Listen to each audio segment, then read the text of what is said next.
अस्सलाम वालेकुम dear students, मैं हूं आपका फिजिक्स टीचर सफीर हुसैन खुलासा।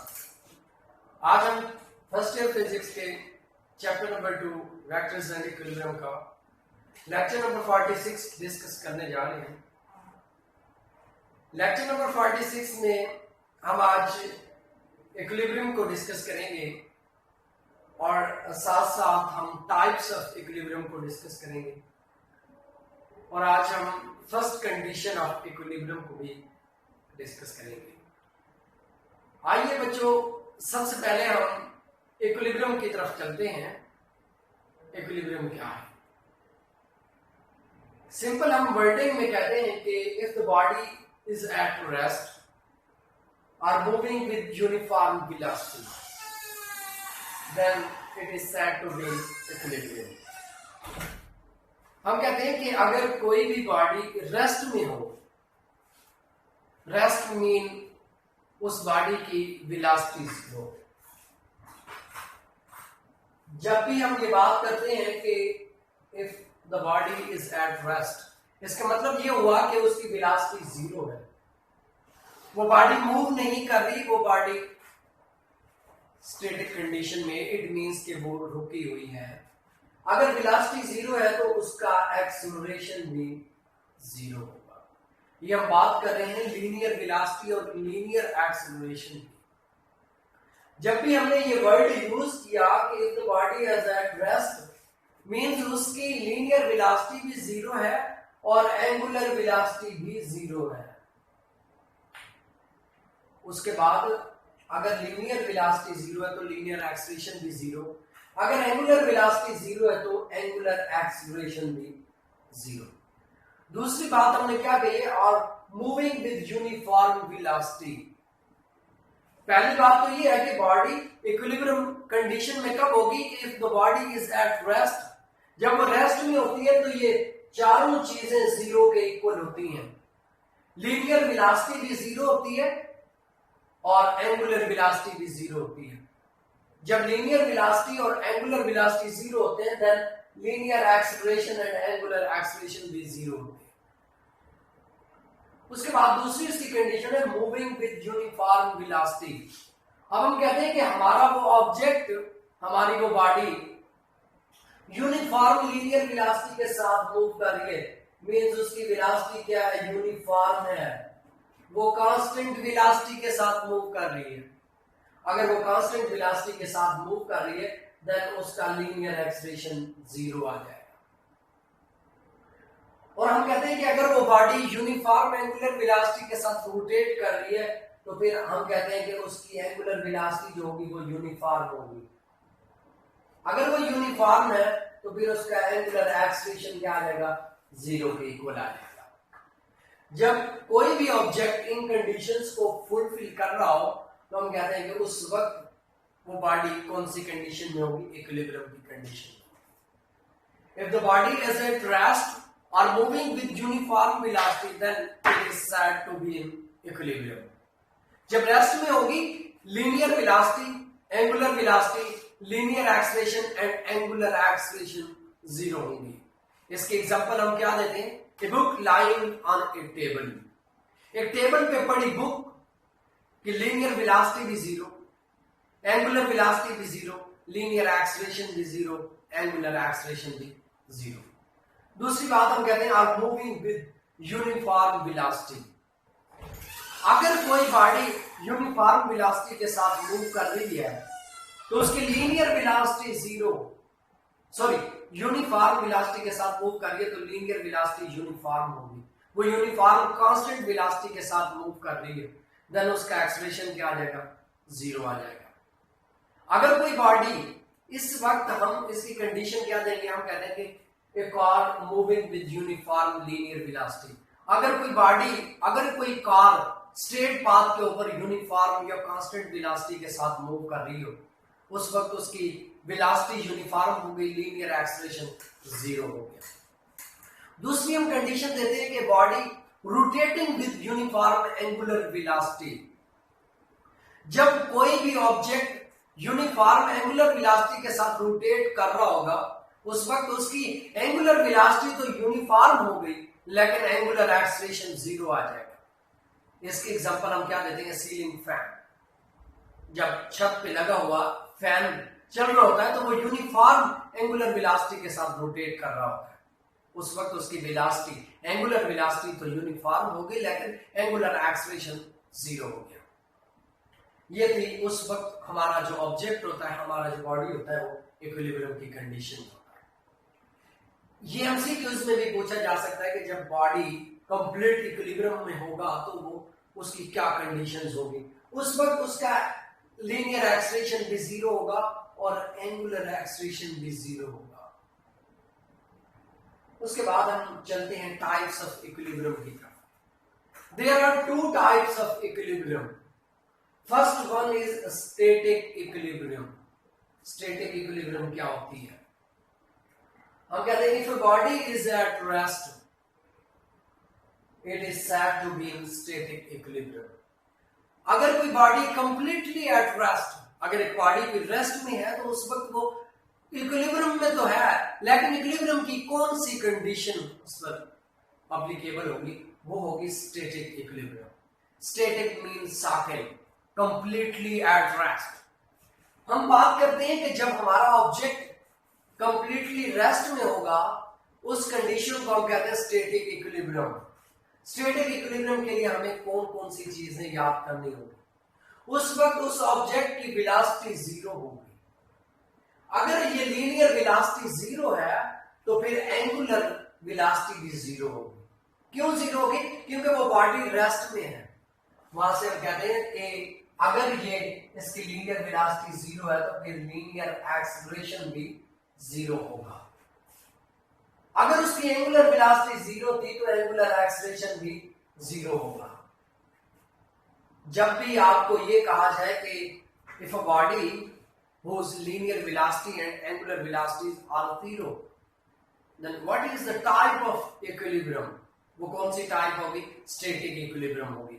स्टैटिक इक्विलिब्रियम में बॉडी की linear velocity, angular acceleration, angular velocity और लीनियर एक्सेलरेशन, ये चारों टर्म्स क्या होगी?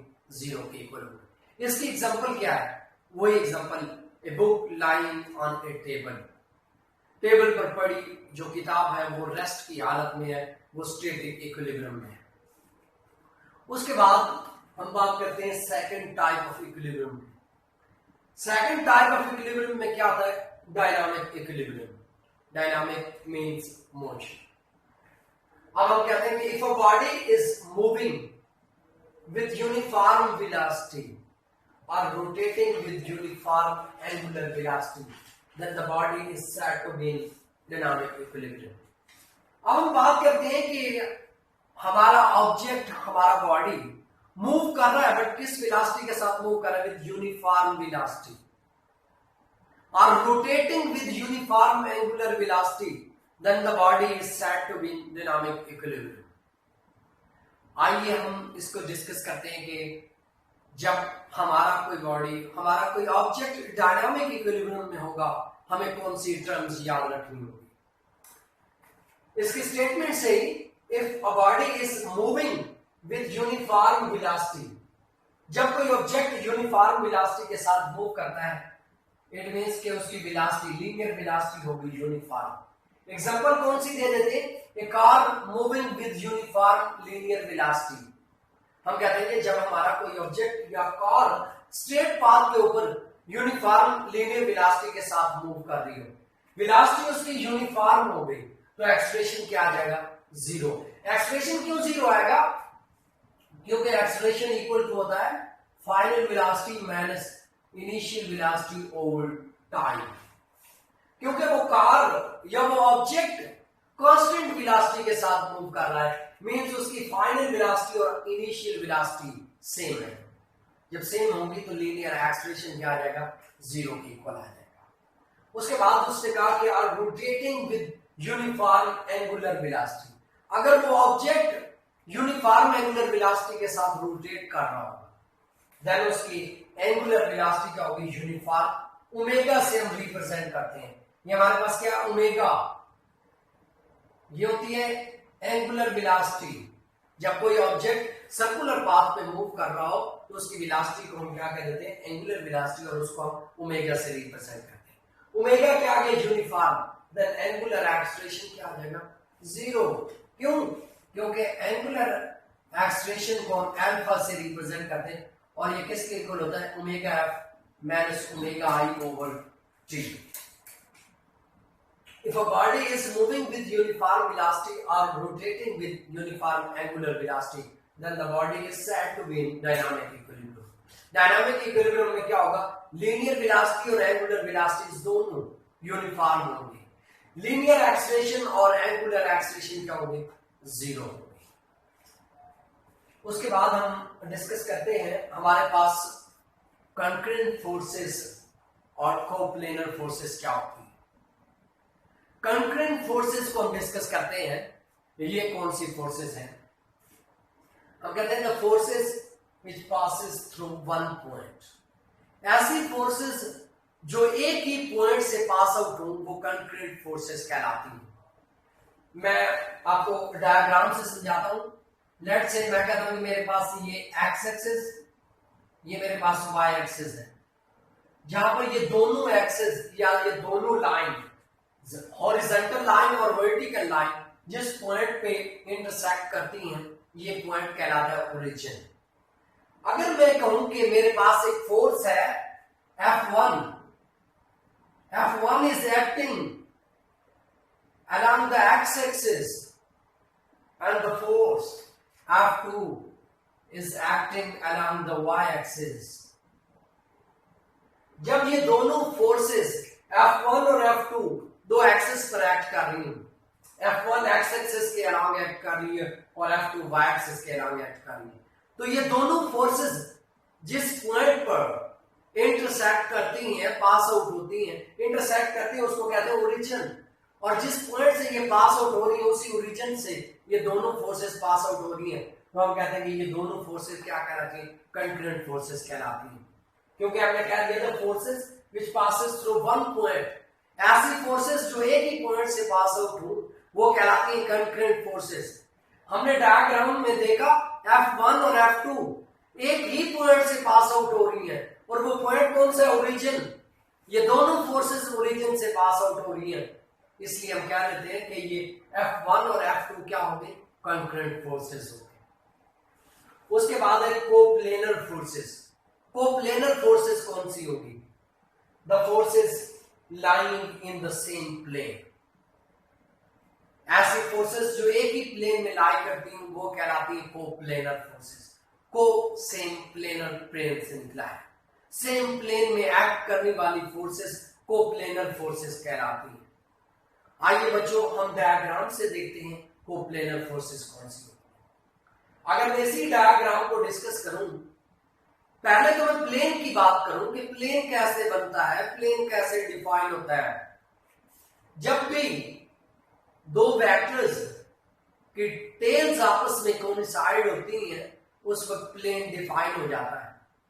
अगर मैं बात करूं कि जब दो लाइंस एक दूसरे को इंटरसेक्ट करती हैं, जिस तरह से एक्स एक्सिस और वाई एक्सिस एक दूसरे को इंटरसेक्ट करती हैं, तो अभी भी ये प्लेन डिफाइन हो गया। और इस प्लेन को हम नाम क्या दे देते हैं, इस प्लेन को हम नाम दे देते हैं एक्स वाई प्लेन।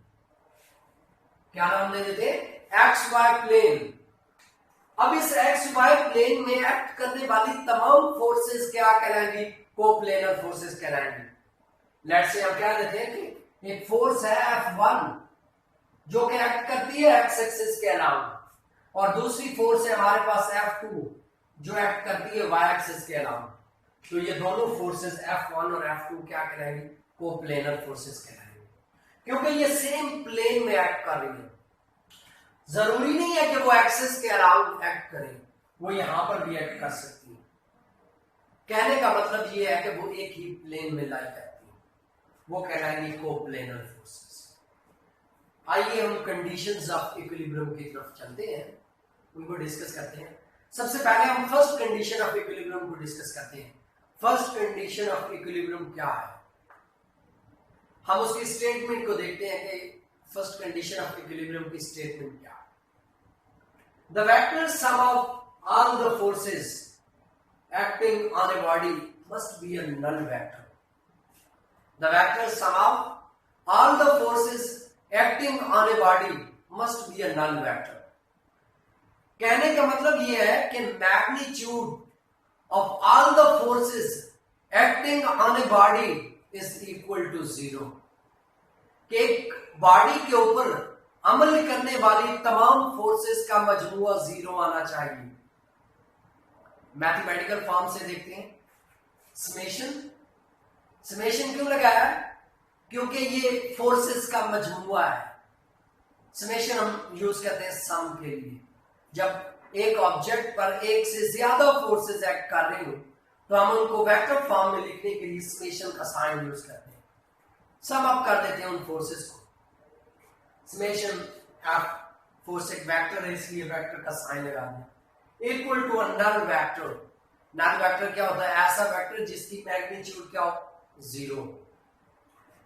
हम डिस्कस करते हैं कि जब हमने इसको लिखा sum of forces acting on a body must be a null vector.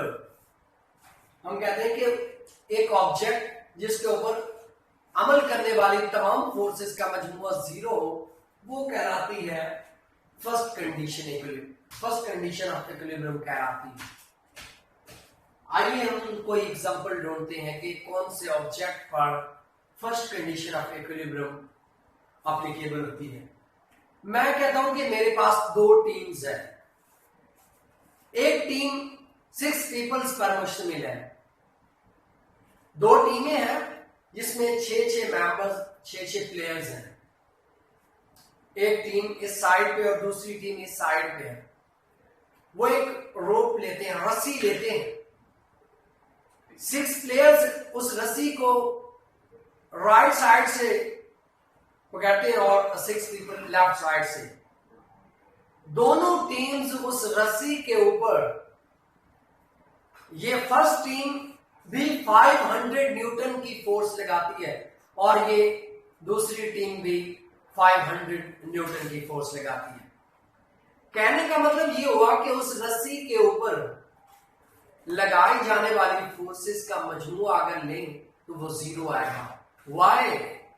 Some of forces acting on a rope is equal to 0. क्योंकि टीम फर्स्ट ने जो फोर्स लगानी है उसकी डायरेक्शन और टीम 2 ने जो फोर्सेस लगानी है उसकी डायरेक्शन अपोजिट है. उनकी मैग्नीट्यूड तो इक्वल है लेकिन डायरेक्शन अपोजिट है. इसलिए जब हम सम लेंगे तो वो सम क्या आएगा? 0 के इक्वल आएगा. जब सम 0 के इक्वल आएगा तो हम कहते हैं कि सम all the forces acting on a body equal to 0. Then body first condition of equilibrium को satisfy कर रही है. उसके बाद हम उनकी टर्म्स में देखते हैं क्योंकि कोप्लेनर फोर्सेस भी हो सकती हैं. उस ऑब्जेक्ट पर एक से प्लेन में एक से ज्यादा फोर्सेस भी एक्ट कर सकती हैं. In terms of x component of coplanar forces में जो एक्स टर्म्स होंगी उनको हम किस तरह से लिखेंगे? यूं लिखेंगे summation x equal to 0 means sum of forces acting on a body along the x axis is equal to 0. उस ऑब्जेक्ट पर अमल करने वाली एक्स एक्सिस के अलावा अमल करने वाली तमाम फोर्सेस का मजमूआ 0 होगा. तो हम क्या लिखेंगे? Sum of all the forces acting on a body along the x-axis equal to 0. Summation f of x equal to 0. उसके बाद in terms of y component of coplanar forces, sum of f of y equal to 0. Summation f of y equal to 0. पढ़ेंगे किस तरह? Sum of all the forces acting on a body along the x-axis equal to 0. उसके बाद अगर हम coordinate axis को discuss करना चाहें तो किस तरह से हम डिस्कस करेंगे? लेट्स से मेरे पास एक कार्टेशियन कोऑर्डिनेट सिस्टम है. ये पॉइंट O, इसको मैं ओरिजिन का नाम दे देता हूं. ओरिजिन क्यों कहता हूं? क्योंकि 2 लाइंस इस पॉइंट के ऊपर एक दूसरे को इंटरसेक्ट करती हैं. इस हॉरिजॉन्टल लाइन को मैं एक्स एक्सिस का नाम दे देता हूं और इस वाई एक्सिस को मैं वर्टिकल लाइन को मैं वाई एक्सिस का नाम दे देता हूं। उसके बाद मैं ओरिजिन से लेफ्ट वर्ड एक्स एक्सिस को एक्स प्राइम से राइट वर्ड में एक्स से रिप्रेजेंट कर, इसी तरह मैं वाई एक्सिस को ओरिजिन से अपवर्ड वाई से और डाउनवर्ड में वाई प्राइम से रिप्रेजेंट कर। अब होगा क्या, एक ऐसी सिचुएशन भी आ सकती है कि एक ऑब्जेक्ट होगा जिस पर 4 फोर्सेस लगाई जा रही होगी, जिनकी डायरेक्शन कुछ इस तरह से होगी कि उस ऑब्जेक्ट पर एक फोर्स एक्स एक्सिस के अराउंड लगाई जा रही है जिसको मैं F1 का नाम दे देता हूं। दूसरी फोर्स एक्स प्राइम के अराउंड लगाई जा रही है जिसको मैं F2 का नाम दे देता हूं। तीसरी फोर्स वाई के अराउंड एक्ट कर रही है जिसको मैं नाम दे देता हूं F3 का, और चौथी फोर्स जिसको मैं F4 का नाम दे देता हूं वो वाई प्राइम के अराउंड लगाई जा रही है।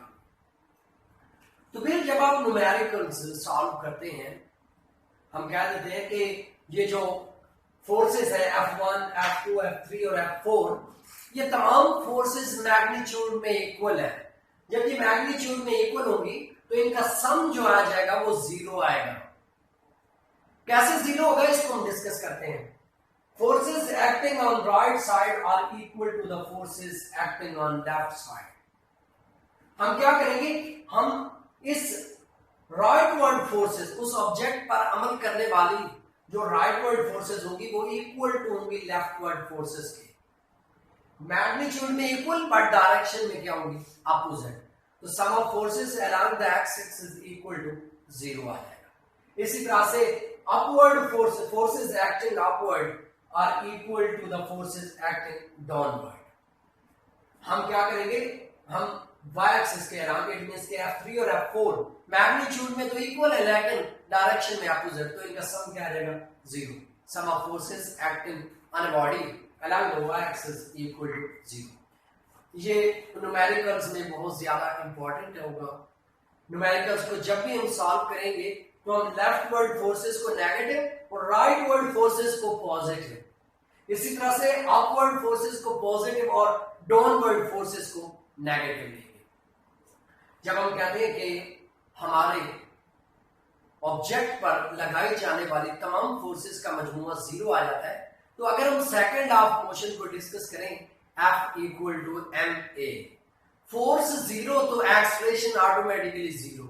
एक्सलेरेशन 0 होगा तो फिर दो पॉसिबिलिटीज है, या तो वो बॉडी कंप्लीटली एट रेस्ट में है या फिर मूव कर रहा है तो यूनिफॉर्म वेलोसिटी के साथ मूव कर रहा है, या तो फिर लीनियर वेलोसिटी 0 होगी या फिर लीनियर वेलोसिटी क्या होगी, यूनिफॉर्म।